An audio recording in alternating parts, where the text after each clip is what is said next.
What's going on, Fort Worth fam? It's the kid, BigBossFabo, FortWorthFabian. Yes, sir. I'm back with a video for you guys, man. And in actuality, this is a bit different. Something different for the channel. It's a cooking video. So if you know anything about me, I like cooking. It's just a creative release, right? Cooking like me is like the canvas. You painting, you got your artwork, you creating. You can add different seasonings, spices, etc., to create a masterpiece. So today, I'm gonna be doing a little video for you guys. Be sure to like, comment, subscribe, hit the notification bell, follow me on my social media platforms at FortWorthFabian. That's Twitter and Instagram. And yeah, I plan on doing more videos like this. So this is a first one really on this channel. You see me do mukbangs, I'm a foodie. You see me eating different stuff. But for this piece of content, this segment, we're gonna be doing a cooking video. I'm gonna do a play on just like, not a fish and chips, it's fish and potatoes. But it's not gonna be a fish and chips type dish, it's just gonna be a fish and chips or fish and potatoes dish that I create, man. Just be creative with it. What I plan on doing is some oven roasted potatoes. I got a process on how I'm gonna prep the potatoes. And then I'm also going to do like, I haven't really decided. I want to do like maybe a battered fish, fry it, but I haven't really decided yet. I guess we're gonna finesse it and just see how we go. So like I always say, like, comment, subscribe, stay tuned. What I'm gonna do right now is actually prep the fish. So let's get to it. So as you can see here, guys, this is the fish here. It's actually called a Pacific whiting. I confirmed the name. You can see each side. Of course, we got skin on one side and the opposite side looks as such right here.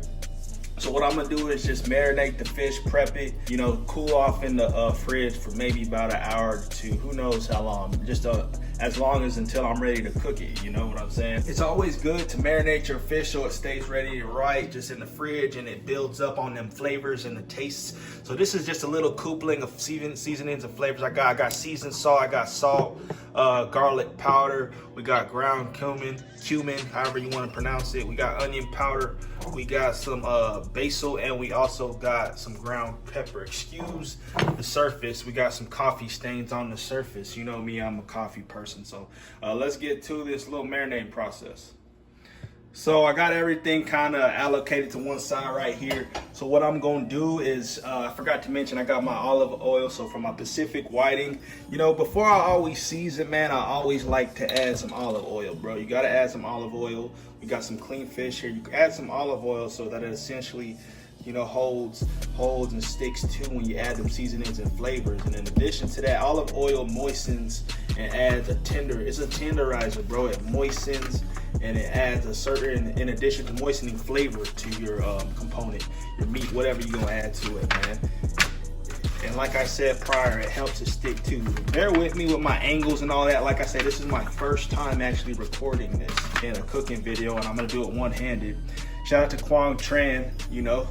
Quang Tran shoots a lot of videos one-handed like this, and this is who I'm kind of molding myself after when I do these videos. So what I'm gonna do is start off with the pepper. We got some pepper right here, right? Let's do this. Add some pepper to it, you see that, man? And when I season, you know, I season generously, you know what I mean? So I've already seasoned generously with some pepper here. I've already omitted it to the side, you know what I'm saying? That's what my process is. I season, omit to the side, and repeat. So I got some basil here. I'm gonna lightly coat and dust it like that. Do that like that. We got the cumin, man. This is tough trying to record and do this with one hand. Ground cumin. A little bit of sprinkle on there like that. Just like that. I'll put that to the side. Oh, looking fire, right? Looking fire. So we got our garlic powder. We're gonna do a little coating like this. Garlic, man, is fire. You can't go wrong with adding garlic to flavor any type of food that you're cooking. You know what I mean? Garlic and the onion powder combination. Garlic and onion, those aromatics just, they sit finally together. So we added our onion. We put the onion back to the side. Me, I'm not that huge on salt, to be honest with you. So I'm gonna put that salt to the side and just use the seasoned salt. Because I feel like a lot of seasonings and stuff, a cool salt and pepper is good. A lot of seasonings and stuff already add a kick and a flavor to it already. So a lot of people don't know how to season food. They would think that's too much seasoning, but I'm doing another coat. So after you've set in your flavors, and we're gonna put this to the side with the rest of the bunch, that's when you actually, you know, soak it in, you rub it in, you moisten it in. You know, you can kind of flip it over, get it equally on each side. That olive oil is just gonna get in there. It's gonna get in there with all the flavors and seasonings, you know what I mean? With all the flavors and seasonings. And we're not done yet. That's the first mix around. Now we go back with a second coat. Some people would say this is too much seasoning. But what you don't understand is after you do that first mix around, the flavors are they're getting mixed in to be balanced, but that mix-in has kind of put it at a medium capacity. To bring it back full circle, you gotta go with another dose, man. That's how you really get flavor into food. Some people just do a salt and pepper coating. That's not enough for me, bro. I think it's my taste buds or whatever. But you can just go back lightly around the second time. Trust me, your food is not gonna taste overpowered in any sense or form. It's just gonna have a kick of flavor. You know, me, I gotta have flavor. My taste buds, they actually have to taste something. I can't just be eating something that's salt and pepper seasoned. Like, let's get some aromatics in there, garlic, do some stuff like that. So I've added a bit more basil. Here comes the pepper. And after we do all this, what are we gonna do? We're gonna mix it around just like that. Again, we add the cumin, bada bing, bada boom, and then we mix again. You know, just kind of rub it in, soak it in. This is a delicate fish, so you can't be too rough with it. But it's gonna have flavor. It's gonna have flavor, let me tell you that. It's gonna have flavor. With that being said, that's all we need to really do, just to marinate out. The next thing you're gonna do is just cover it. So we got everything seasoned and all that good stuff. The next part is obviously to just cover it up so that we can get it in the fridge ready to go. You know what I'm saying? It's gonna marinate for a few hours. Trust me. The technique is always adding that olive oil. If you ain't adding olive oil, I don't really know what you're doing, my boy. If you're not adding olive oil, I don't know what you're doing. Add some extra virgin olive oil before you season. That adds a hint of flavor to it. But at the same time, that helps the seasoning stick to it, moistens the actual component as well, gives it some juiciness, you know, I call it an extra type of tenderizer, you know what I mean? So this is just gonna go in the fridge. So next up, man, what we're gonna do here is prep these potatoes, and that's just gonna consist of cleaning them off, chopping them up into segments, and we're gonna get ready to boil them. With that being said, man, I just washed mine off, and I'm gonna do that for y'all real quick. We're gonna have these just, you know, just get them wet, you know, just clean them off. That's all you gotta do. You ain't gotta do too much to them, too much talking. Clean them off, you know, rinse them off, etc.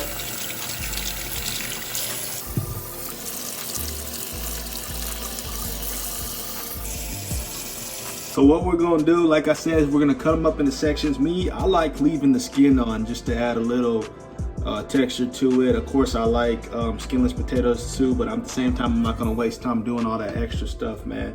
So with this small one, see, as we do, we just cut them right down the middle. Something like that. Something like that. Right down the middle again, buddy. At the same time, you see that, man, I'm gonna get my water started to boil. So you can see the angle here. I'll start to heat up my water right now. Just bring it to a boil, you know what I'm saying? That's how I'm gonna cook them. So what I'm gonna do is just slightly boil the potatoes to soften them up. And then I'm going to roast them in the oven, right? Add a little seasoning, flavor, etc. Make them all dopey, you know what I mean?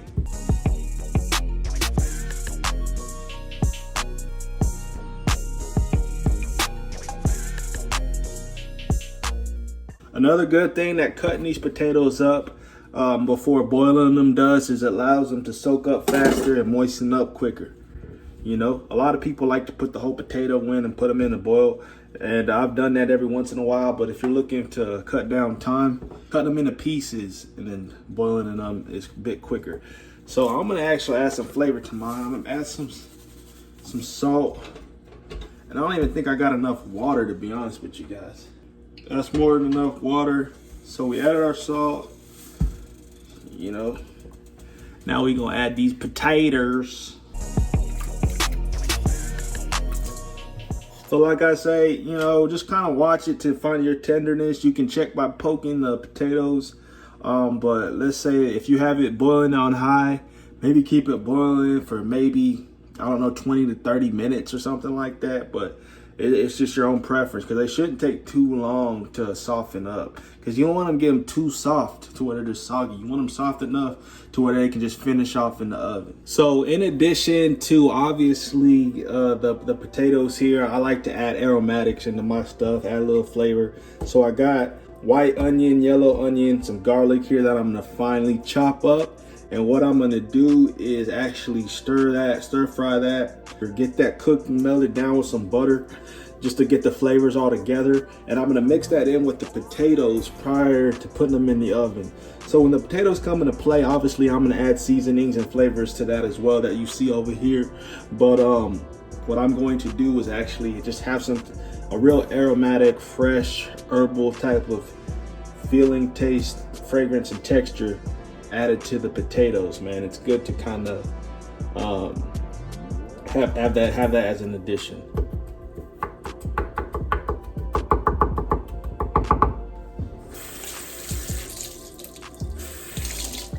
So it's completely capped, man. You can see the potatoes is boiling right now. They only need like 10 to 15 minutes, especially if you got it on high and you cut them up in pieces like I recommended. You only need like 10 to 15 minutes if it's at boiling hot heat for them to kind of get a mushy texture to them. Not mushy, but a softened texture before they go into the oven. So with the potatoes being done, we got them right here. Obviously they're boiling, so we're gonna pour the water out.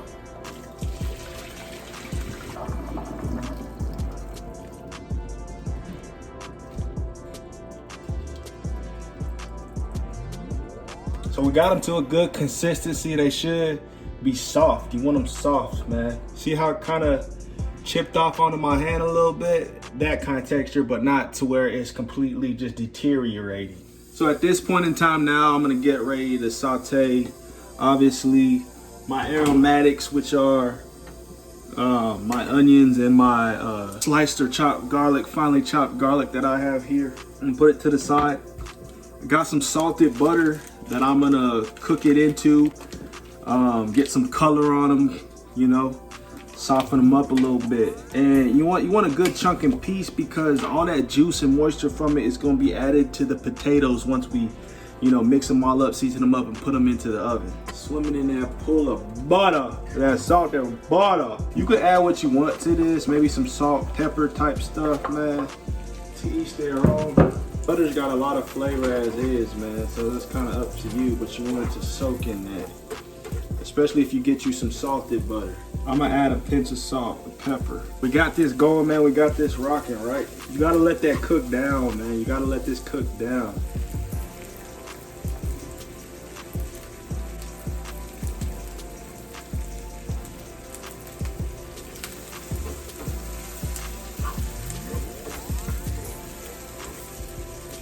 A good addition to this is adding bacon. If I had bacon, I would, you know, cook that into it, get some caramelization, get some crispiness, add some more texture to the dish.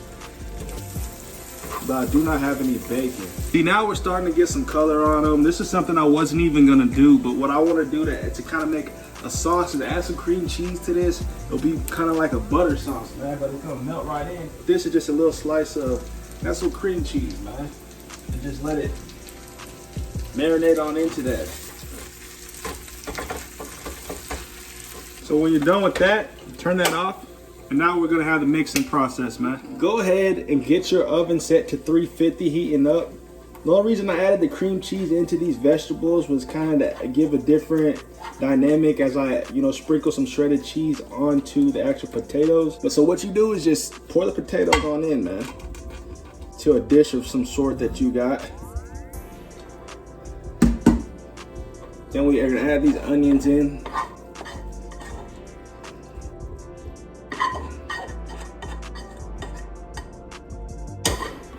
Mix that in a little bit, you know what I mean?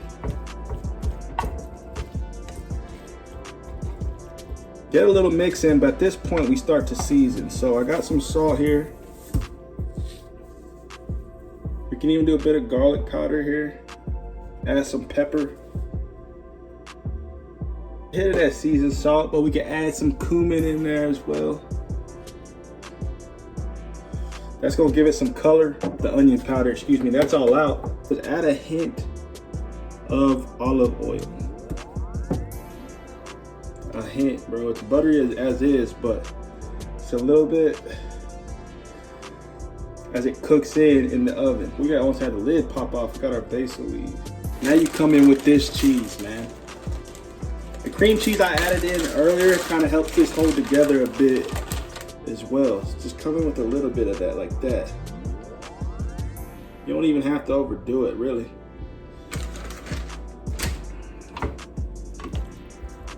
Kind of mix that in now. Mix it in, mix it in. Add as much cheese as you need, as much cheese as you want, but mix that in. I'm gonna level it out so that we get some evenness while this is cooking. And I'm gonna add an extra layer of cheese up on y'all. Call it some type of casserole or something. I like to overdo it with cheese because sometimes it's just too runny. You know what I mean? And it's too wet. You see how it's stuck together? That's just solid. You can thank the cream cheese. You can thank the cream cheese for that. We're all good here, man. We're good. Now with your oven set at 350, good to go. You just set that sucker on in, you know what I mean? I would say probably let it cook for about, it's already cooked through. The potatoes are barely cooked through. So if it's at 350, maybe 30 minutes or something, man. Broil it, whatever, get it crispy on top, however you like it. And then, you know, we'll get to the finished process after the fact. Let it cook. So another quick prepping process that we got to do real quick is prep the flour, seasoned flour for the fish. I decided to just coat it with some flour and then fry them on the stove. So with that being said, this is the process for the flour. You can just get you some normal flour, you know, pour it in a bowl and get you some type of season. I got adobo right there, but pour you some flour. That should probably do. But then, you know, I sometimes just use salt. You can use seasoned salt, but this is an all-purpose seasoning, adobo. So we get that off there, and then we just put that right in there. A lot of people don't like to use too much, but essentially you just stir it in after that, right? I don't want to add too much anyway because we've seasoned the fish very well, but you just mix that into your flour, man, and that's prepping the flour. So these are the potatoes done, ready to come out the oven, man. We got a slight crisp to them. You know, the cheese is melted in, they've held together. Got a solid source to them. Look at that, man. Look at that. So we got a little shallow fry going, man. We got some oil heating up, but what I wanted to focus on is how we're gonna coat the fish, man. This is a simple way to do it. Instead of having to drench them, just sprinkle some flour over them like that. This is a simple way to do it and an easy way for me to do it, especially since I'm filming with one hand. But I essentially like to pack it in. You get them in there, you pack in the flour so that it sticks to the actual fish. Packing it in helps it stick, you know, and that oil and stuff that we used earlier is helping some of this flour stick to it. That's another reason to, you know, use your oils and stuff like that. Let's just pour the rest all in there. Tough doing it with one hand, but you see the point, you know what I mean? So this is the finished product, right? We got them completely covered, breaded essentially. We're gonna cook them in a shallow fry, man. I'm really running out of oil, man. It's a super shallow fry on a low heat, man. So let's just put them on in there, slow cook them. See that sucker? Hopefully they don't stick to the bottom of the pan, you know what I mean? Hopefully my smoke alarm don't go off because it always goes off in this crib. Woo! So that's them. We're gonna let them cook. We're gonna let them cook. Now the cooking time don't need to be too long. Obviously fish don't take long to cook, especially when you frying stuff. It's easy to overcook things like this, man. But using one hand, man, I'm gonna flip these over. And you see the breading filling in nicely on them. The color's decent. And this is a simple dish, man. Don't think I'm like thinking I'm a 5-star chef in here whipping it up. Nah, man, this is something that can be thrown together with ease. We don't want to break the fish, obviously. Be delicate as possible with it. But, you know, fish don't take long to cook, man. We'll be back with you, man. See, it's already getting some crust on it. So if we look at the finished product, here it is, man. Here it is, man. Here it is. On the plate, we got our potatoes, man. We got our fish is crispy. You see that crust on it, man? My take on fish and chips. Let's call it that. A renewed fish and chips dish. My twist and take on it. Fish and chips, man. Let me know your thoughts. All right, so here is the taste test, right? Finally, you seen the plate. You guys seen it, man. It looks dope up close in person, right? Taste test, man. You hear that? There's a crust to it. Crust to the fish as well, man.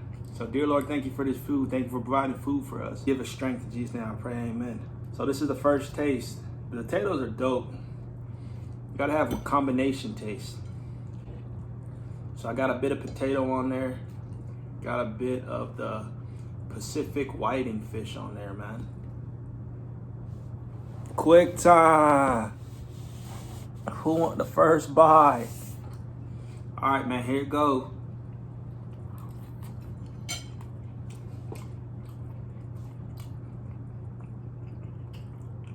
It's good. Fire, man. See how simple it is to cook? Just try it, be creative. Throw things together, throw dishes together. You'll have a fire meal like this. That's how you learn how to cook. You know, instead of eating out every day. But I appreciate you guys' support. Be sure to like, comment, subscribe, hit the notification bell. If you want me to do more videos like this, man, spam up the comments.